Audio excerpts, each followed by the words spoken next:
and welcome to Real Voices of Happy Valley with Viv and Dave. In this episode, we talk to the Reverend Catherine Shelley, who is a vicar of 3 parishes, which she tells us about. This is our first chat with a member of the clergy, and it made us think perhaps we should talk to a few more. So any of you out there who fancy a chat with us, let us know. Meanwhile, here is the marvellous Catherine Shelley.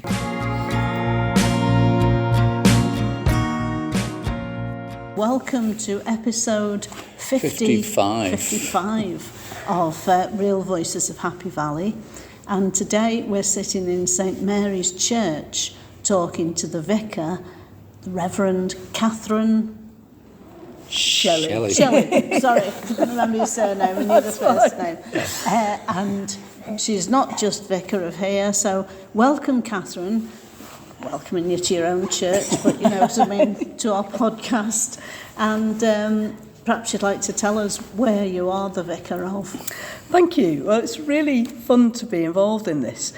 So I'm the vicar of St Mary's Todmorden, which is also in a parish with St Michael's Cornholme, which is partially closed. So we don't have a Sunday service there, but we do still have a Wednesday afternoon service there. And then I'm also the vicar of St Peter's Walsden, which is a separate parish, but all 3 churches come under what's known as the same benefice, partly because they have the same vicar. So it's quite a lot of work, but 3 different really interesting communities. What does benefice mean? I suppose originally it comes from the Latin.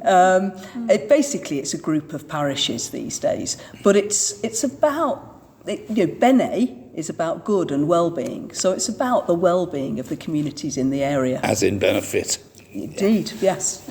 Right, very good. And to my understanding, and I'm sure you'll be able to correct me if I'm wrong, a Church of England vicar, the job is to care for everybody in the community and to benefit everyone in the community, regardless of their faith or lack of faith. That's right, yeah. Absolutely. So when we're licensed, so the licensing is the service where we officially become the vicar, and the bishop gives us what's known as the cure of souls.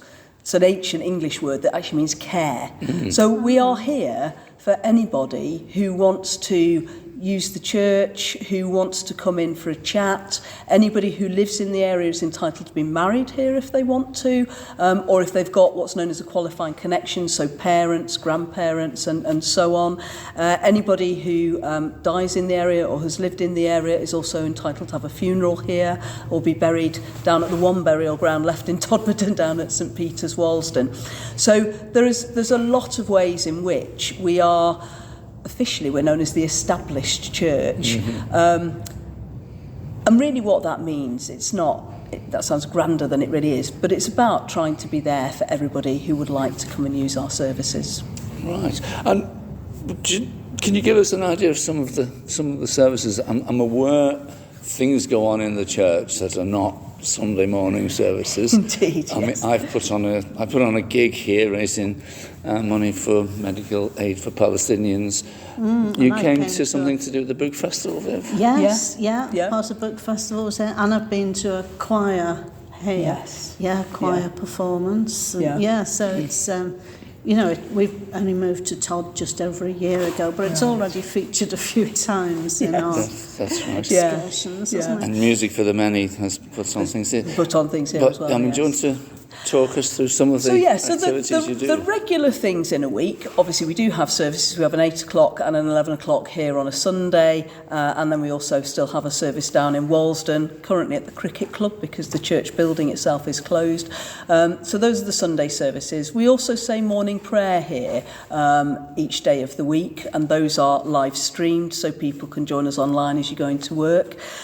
But what we do is not just the obviously religious or the worship-related prayer. The church is also open on both Tuesday and Thursday afternoons from 2 till 4, and then also on Wednesday evenings from 5:30 to 7:30 for anybody who just wants to come in for a bit of quiet time.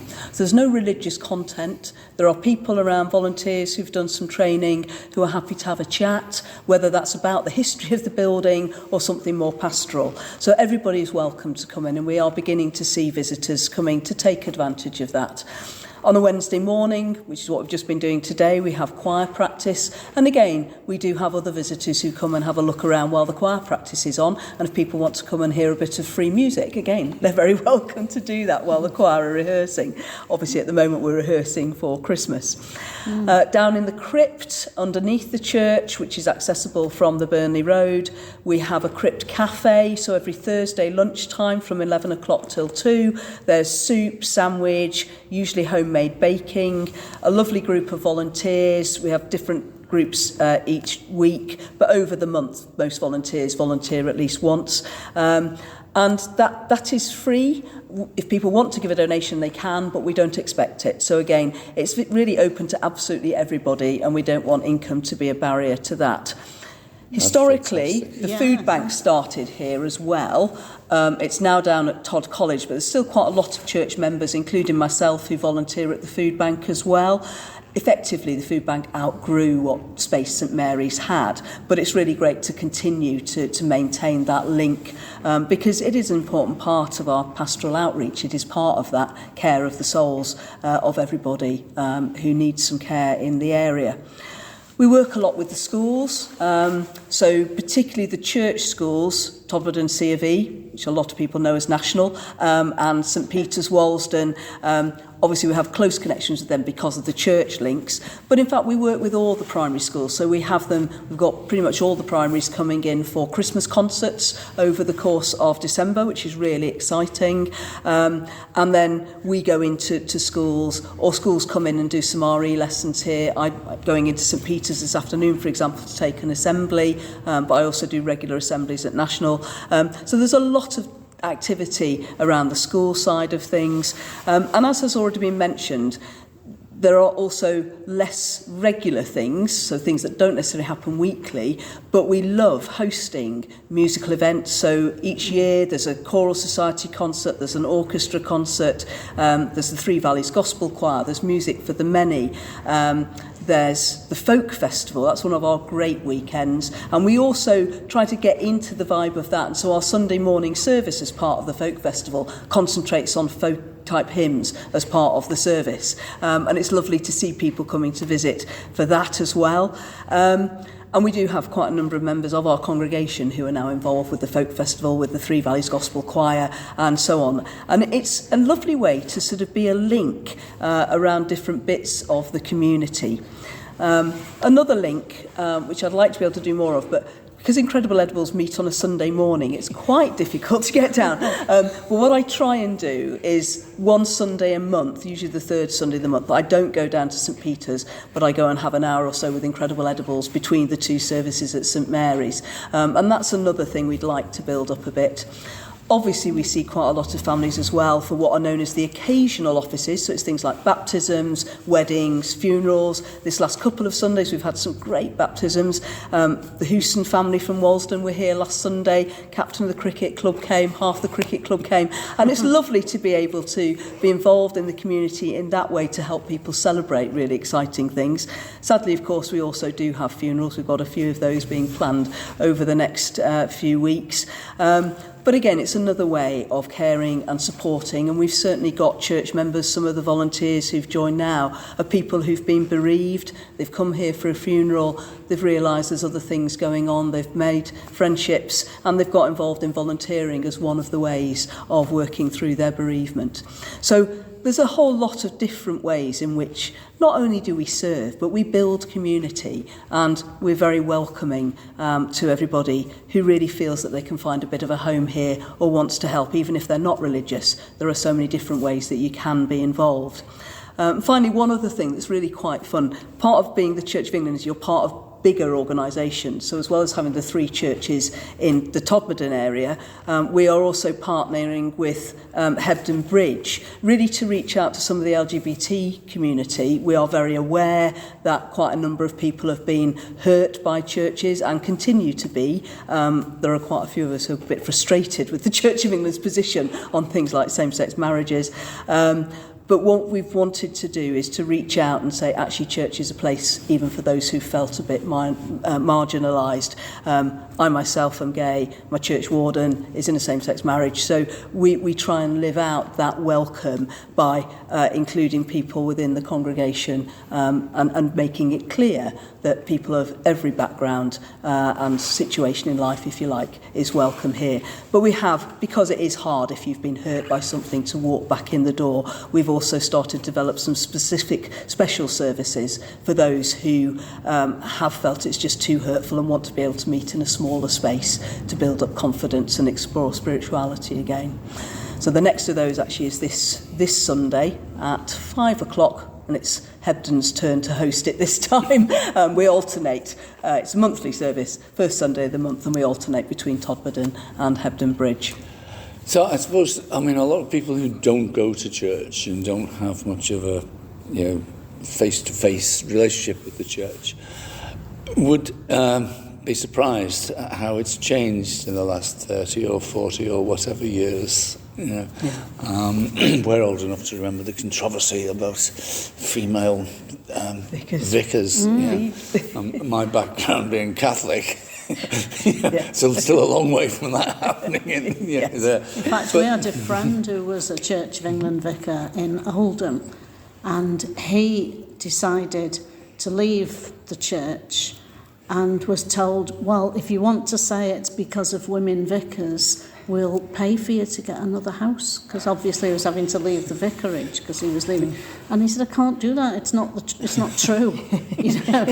I do have my own reasons, but it's nothing to do with women coming in. But it was almost a kind of, well, we understand, and if it's because of that. And, it has been extraordinary. I too, when I first felt a vocation to be a priest, I was a Roman Catholic. That was at university, and it took a while, partly because it took a little while after that for only 2 or 3 years after that for the Church of England to decide to have women vicars, but then also being gay, it was another issue that is still being debated. But eventually, I did make that move because I got to the point where I thought, God really is calling me to do this, and it did mean changing church. What was lovely is a lot of my Catholic friends, and I have Catholic godchildren, were very understanding about that. And actually, as time has moved on, there's a lot more ecumenical work between different churches. And for example, our Crypt Cafe project has quite a number of Catholic volunteers, and it's really lovely to be able to work together with churches. And those structural differences, if you like, don't matter, because our big thing is serving and working together to provide that lunch.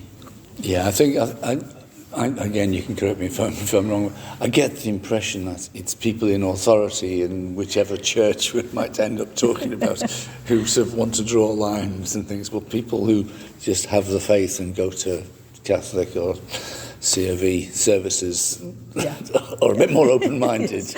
I think both the Church of England and the Catholic Church are in some ways different constitutionally, but they both have bishops. And, and this is one of the issues around some of the debates in the Church of England at the moment. The bishop's role is to be a point of unity. And if you've got a very clearly divisive issue, then they are reluctant to move. Now, the challenge is that actually, if you don't move and make the change, then the status quo is also doing injustice to people. And I think they're beginning to hear that message. The other layer, of course, that the Church of England has is General Synod. In fact, synods at all levels, from deanery to diocese to General Synod. And it's really the politics of General Synod that I think are putting the biggest brake on, rather than the bishops themselves. There's a bit of argument both ways. But I certainly think if you took a poll of every average Church of England person in your parishes right across the country, there would be same-sex marriage in the Church of England tomorrow. But I think the problem is we have to work through structures, and inevitably structures and institutions tend to take a little longer to change.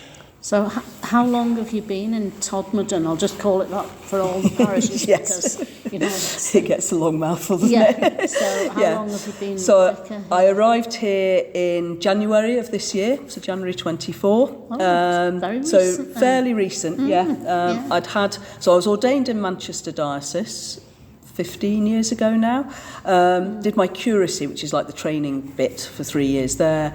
Then I went to Birmingham and was chaplain at Birmingham University for a couple of years, and then moved down to London because I was a lawyer before I was ordained. So I moved down to London to work for the church as a lawyer, particularly around some of the safeguarding issues, but also did property work and education work and general charity work.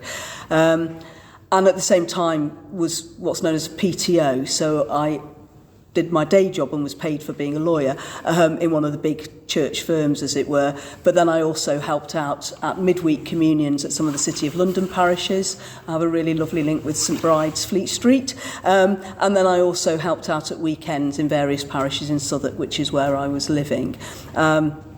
But then eventually decided, no, what I really want to do is come back into parish ministry. So that's how I ended up in my last parish, which was a big council estate in southeast London. I was about to say that there's some very different areas. Some very different areas, yeah. And what brought me back north, say I came from Manchester originally, my mum's still in Manchester, and like all of us is not getting any younger. And I really got to the point of thinking, I need to come back north and be closer to mum. So I was looking for jobs. I was actually looking for work in Manchester Diocese, and this job came up, and I thought, actually, do you know, that looks like a really interesting job. I'd known Todmorden a bit, really through going through on the train. I used to work as a lawyer and went to court in Leeds for court hearings. And so, applied. And I did look at a few other jobs, but this was the one that really felt, I can see myself here. I was made so welcome. Todmorden has been a really welcoming place. And it was clear that there were challenges. People will be aware that St Peter's has recently had to close because the building is in such a condition. There's the glories of sorting out the issues at Christchurch churchyard as well. But I think people had an openness and a willingness to want to make the changes needed.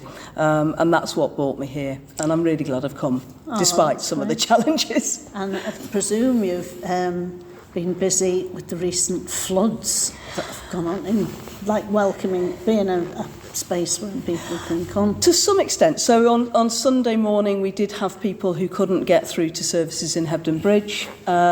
Some of our parishioners who live up more around Mankin Halls and Woodhouses weren't able to get at all. So yes, I've been on the phone just checking that they're all right, making sure that they've got enough in, whether the shopping's needed and things like that. But we haven't had too many people actually coming in, and I think partly because the emergency services seem to have done quite a good job. And volunteers, people who lived in the area. In those areas, I had this experience of, it was about 3 hours to get from Mythenroyd to Liggett. Because I had to go, I ended up, had to go through Rochdale and Bacup and Burnley to get in.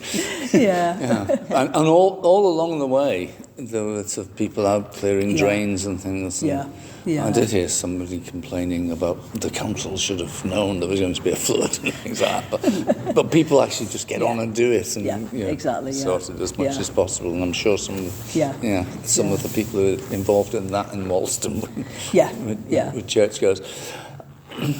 With my background in sort of structural engineering, I'm interested in the buildings as well. Right, yes. I mean, briefly, what are the problems with the church in Walsden? So, the main one is water in a way. There are holes in both the flat roofs. There are some tiles off the main roof. There's an area, they used to have an oil-fired heating system that failed a number of years ago, and the chimney that was the flue for that was never properly sealed off.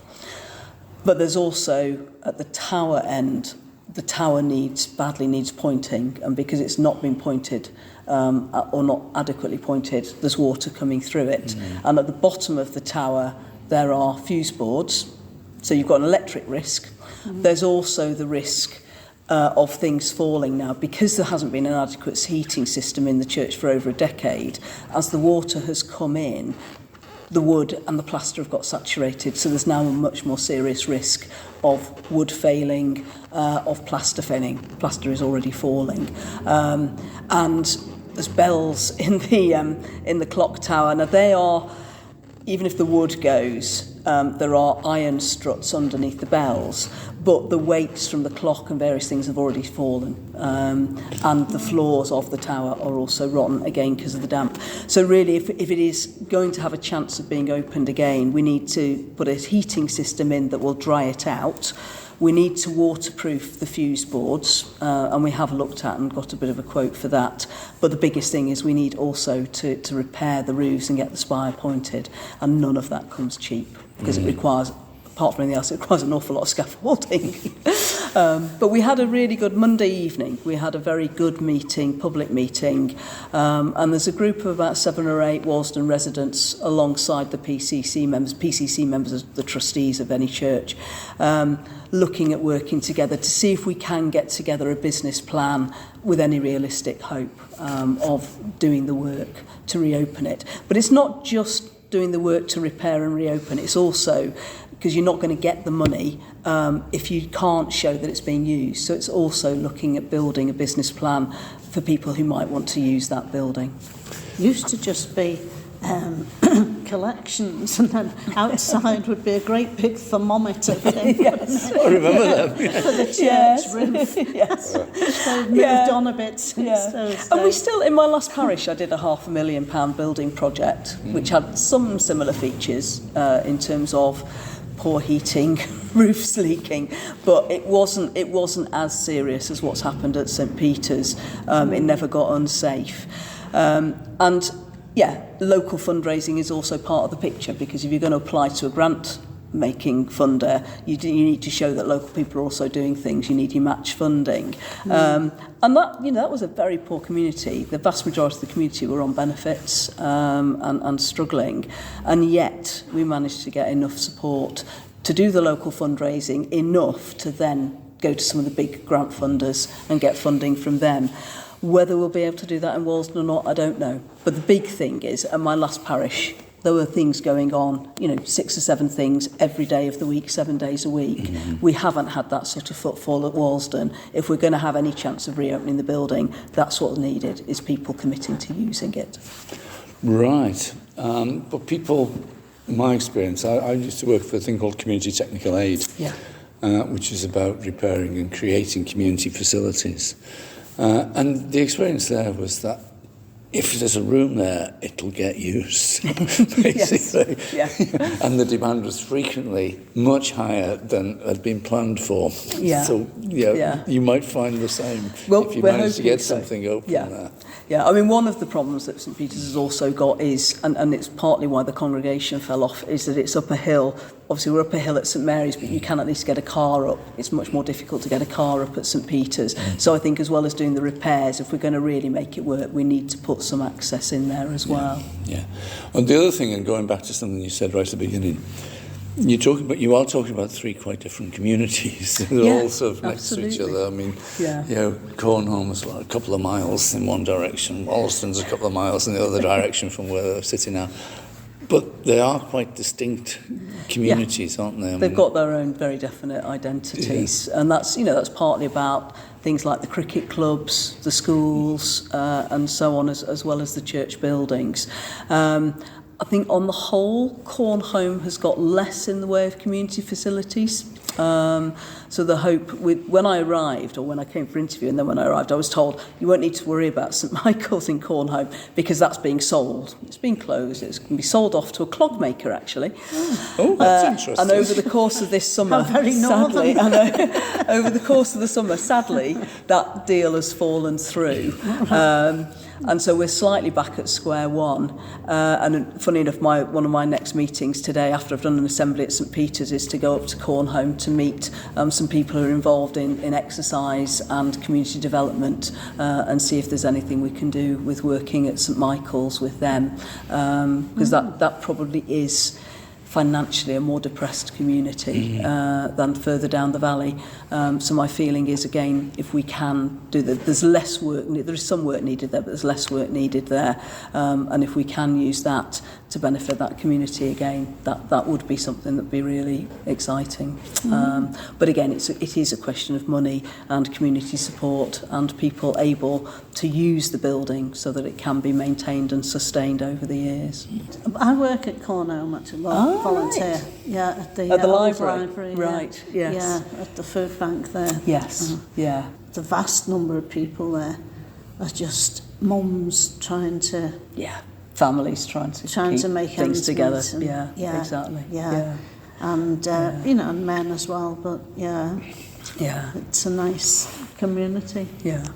Can I give one more plug? Yeah, absolutely, yes. So again, even though St Mary's is the best of the buildings in terms of its maintenance, it is also on a financial knife edge. These buildings are not cheap to maintain.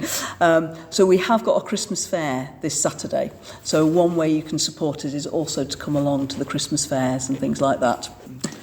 What other fundraising things are you involved in? Because it's an ongoing thing, yes. Isn't it? So we've had at St Mary, I mean, again, tends to have been at St Mary's just because it's the better building. But yeah, we've had the Oktoberfest in October. Whenever an organisation comes to put on a concert and things, they will either pay rent or there'll be a collection. So yeah, and for example, during the book festival, we supplied the refreshments. So again, we made a little bit of money out of home baking and cups of tea and coffee. I can attest to the quality of I think home baking. We pride ourselves on that.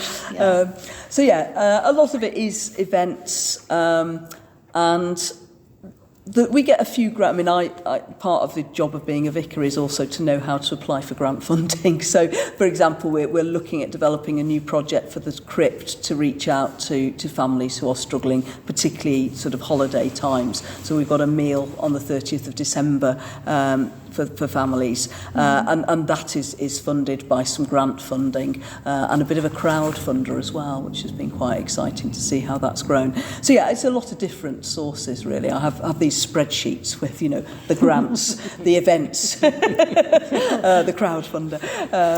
So yeah, it is. You do have to be. We are absolutely a charity. We're now a registered charity, but you do have to be quite a good organiser really to sort of keep all the balls in the air. I can imagine. Yes. Okay. Well, thanks a lot. Pleasure. Yes, as I say, that's really interesting.